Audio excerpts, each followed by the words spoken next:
I burn my life to make a sunrise that I'll know I'll never see. Absolute cinema. Andor Season 2 concluded, ladies and gentlemen, yesterday. And Disney Plus had the nerve to recommend Rogue One to me after this. You may also like Rogue One.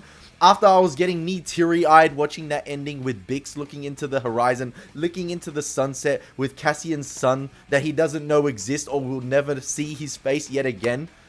After that ending to Rogue One 2, how we know it all ends, Andor is absolutely, hands down, the best live action TV show. The best live action Star Wars content Disney has produced under its tenure with Star Wars, ladies and gentlemen.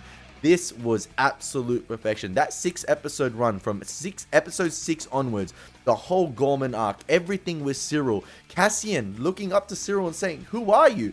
That has more of a deeper meaning than just, "Who are you? Who am I meant to know you?" That hit Cyril in the feels right there. That questioned his whole identity. Who are you? Who are you fighting for? Whose side are you on? What are you doing with your life? That was an existential crisis right there for Cyril.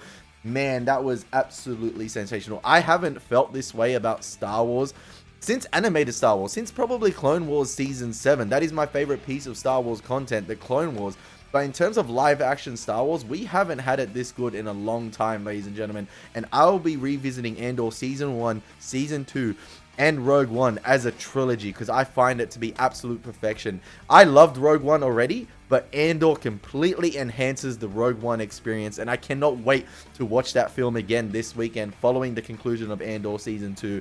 The production design of this show is absolutely outstanding. I felt like I was there. I felt like I was a part of this world. I wanted to be on Yavin with the rebels. I wanted to spend that rainy night on Yavin, with Clea, with Mon Mothma's cousin. Sorry, I can't think of her name right now, but it was absolutely sensational. I love everything about this show. My only gripe with this show is that it ends.